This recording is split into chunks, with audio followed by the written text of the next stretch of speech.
What's on, ladies and gentlemen? My name's Ross, I like games, and today we need to have a little bit of a chat about Starter Deck 22. I showed you the leader in the first couple of cards the other day. Well, wonderful news. Firstly, we've got a couple of super rares from the deck, probably the only two super rares. That's generally the way it goes.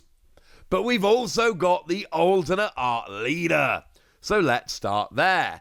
And this is going to look a little bit familiar, frankly, because this is essentially the same version of alternate art leader that we got back in Starter Deck 13.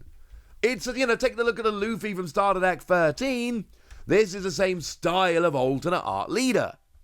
If we have a look at the Luffy from Starter Deck 21, this is the same style of alternate art leader. We seem to have basically honed in on how to do the alternate art of leaders in these fancy starter decks. Now, I want to remind you that when it comes to character cards now, because event cards don't get the alternate arts, character cards, look at the two Zoro side by side from Starter Deck 21, we don't do that the same way. It's not the same kind of thing.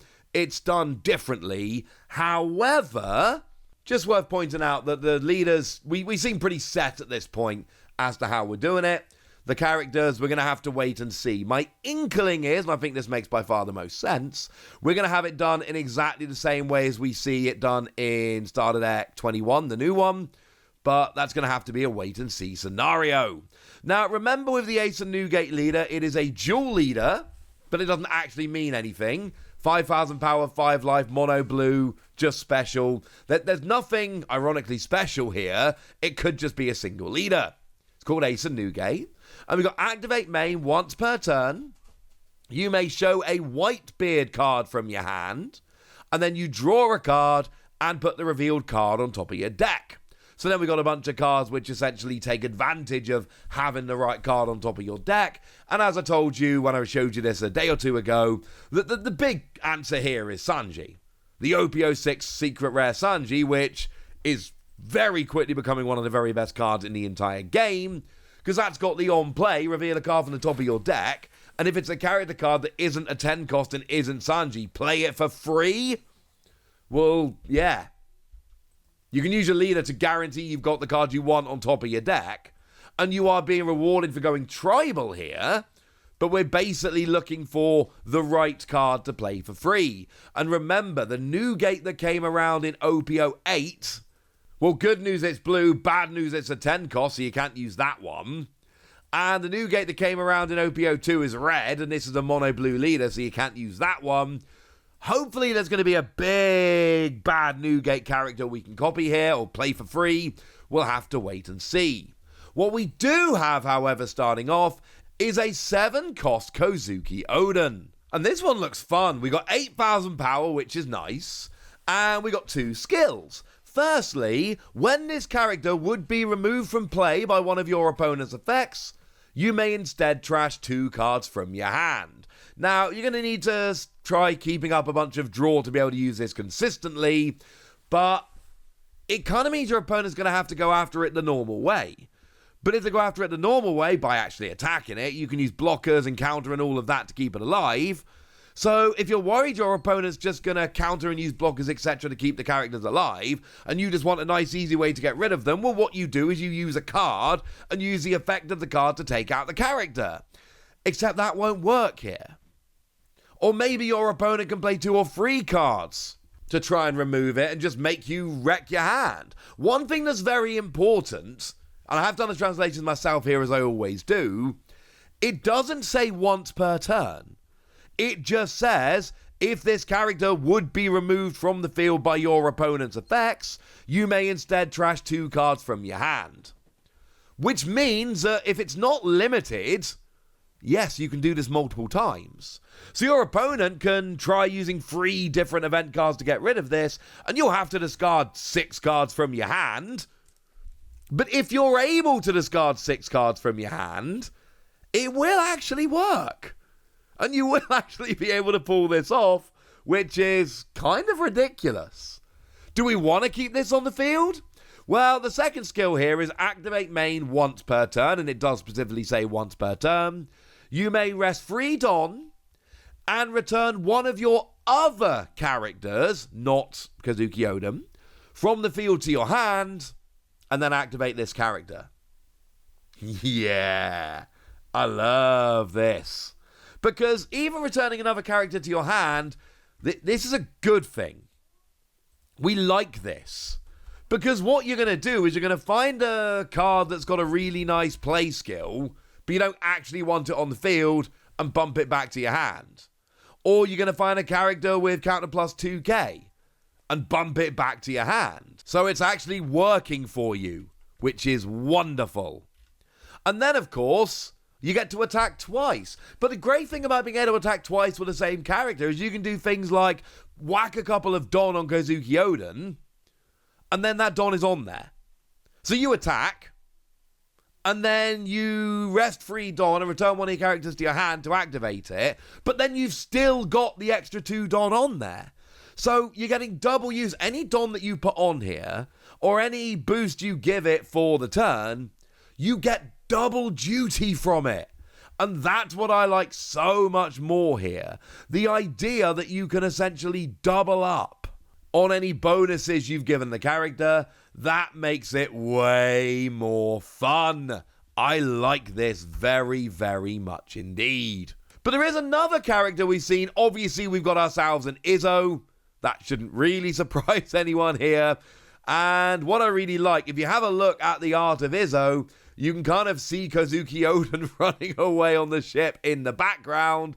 And then if you look at the Oden artwork, it's running up a ship. Kind of seems like you're seeing the same art from 2 different angles. And it's not the same artist. I kind of love this. This is cool. What have we got then from Izzo? Well, we've got a 1 cost, 0 power, counter plus 1,000. And we've got on play, look at the top 5 cards of your deck, find a Whitebeard Pirates card other than Izzo, put it in your hand, put the rest at the bottom of your deck in any order. It's a generic blue Whitebeard Pirate Searcher.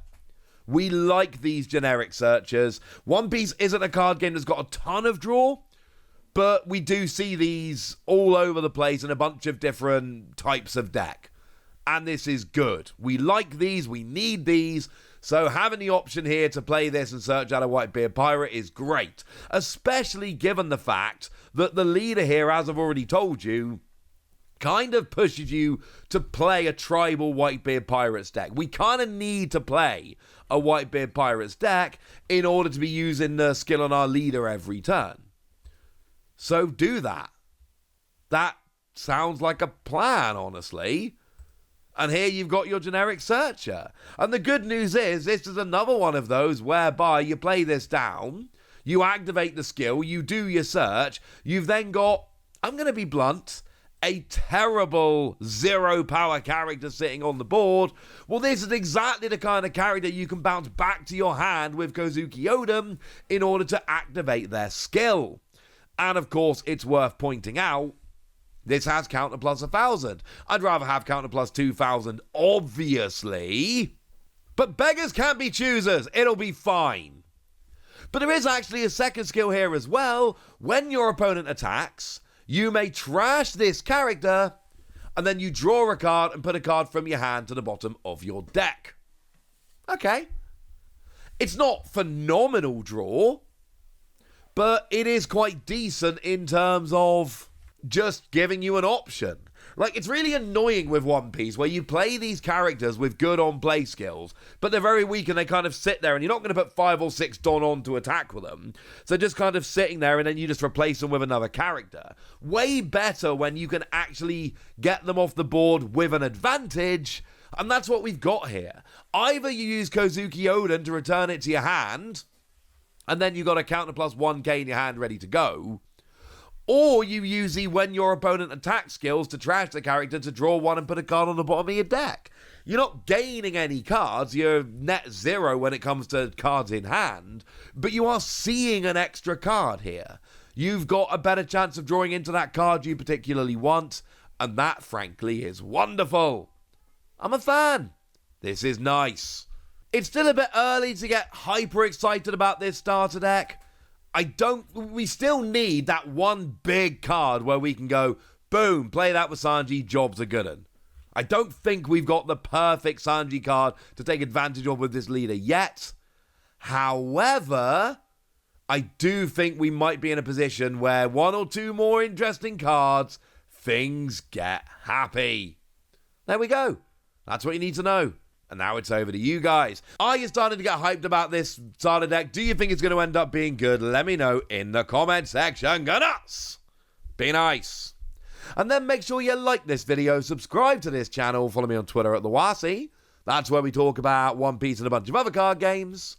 And please do consider checking out patreon.com/PTCG Radio, where you can support the channel, get some bonus podcasts and all kinds of fun things.